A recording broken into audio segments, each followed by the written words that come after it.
Welcome back, my friends, to the show that never ends. And of course, the rotten news this week that, from Buckingham Palace, that King Charles has been diagnosed with a form of cancer. Oh, God. I was driving back down to home from London and I heard it on the wireless. I was just shocked. My mouth dropped open. I couldn't believe it. And I was gasping for breath by the time I'd heard the rest of it. That's me. I don't think we should all start, throwing ourselves on the funeral pyre because it's the king. No, but I like the king. I know the king. And for him to go through the prostate enlargement thing, which is scary, isn't it? You get to a certain age and everything inside your body starts fucking arguing with you and it's going to end up killing you. So not only has he had to go and have a prostate check, I wouldn't want to be the doctor who did that, stuck his finger up his ass, would you, poor old king? Imagine telling the king, Your Majesty, can you just pull your knees up to your chest a minute and bare your bottom? Oh, God. Dear, I would like to do. Maybe they didn't do that. There might be some other protocol to do that. Maybe just do a PSA check with the blood and everything. But does that? I can't bear thinking about it. So you've gone through all that and a finger up the royal backside, and now to be diagnosed with cancer. Oh, they won't say. They reckon the doctor discovered it during his recent prostate operation. Well, did they? Or would they? I don't know. Maybe. Well, they're saying it's not prostate cancer. So maybe they give him a blood test to check how the prostate is looking and still working properly. And they found that something else is going wrong. It could indicate anything. If you check the blood, if your ferritin levels are up, it's loads of indications that you might have cancer, proteins, etc.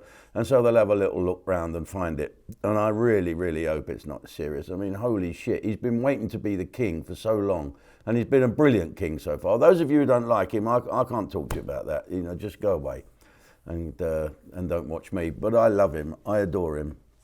And my fingers are crossed, it's heartbreaking. And I'm going to be glued to this, to the social media to try and find out what exactly is going on. Well, I suppose he'll be taking a break from his public engagements now to undergo his treatment. And I know his family are all round him, up in Sandringham, up there in Norfolk. And I don't want to speculate any further, only to wish His Majesty a speedy recovery. This news has come as a huge shock and a blow to us. Your country needs you, Your Majesty, so get well soon. God save the King.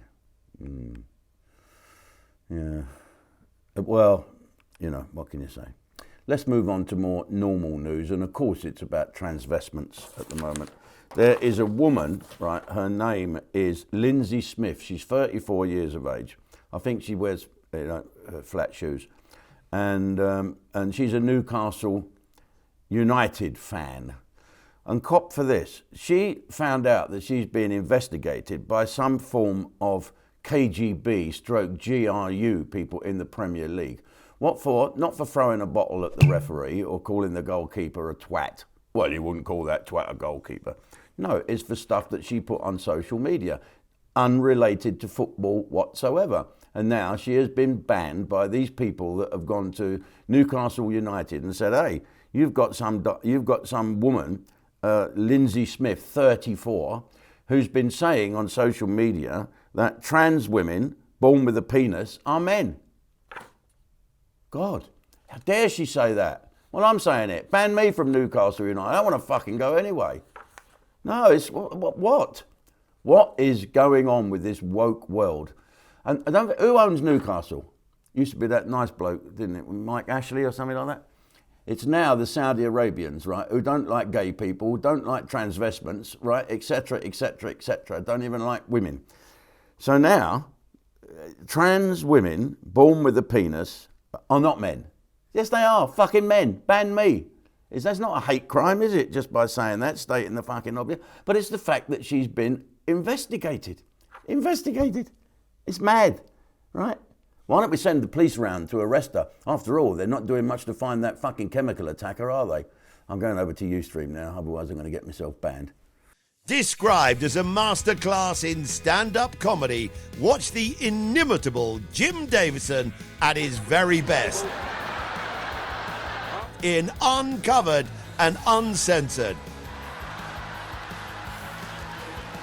mum, front, cock, thing, soap thing, back, rug munchers, chewing thing, nipple things. You're now approaching Great Yarmouth. Please put your watches back 200 years. Streaming now exclusively on Ustream.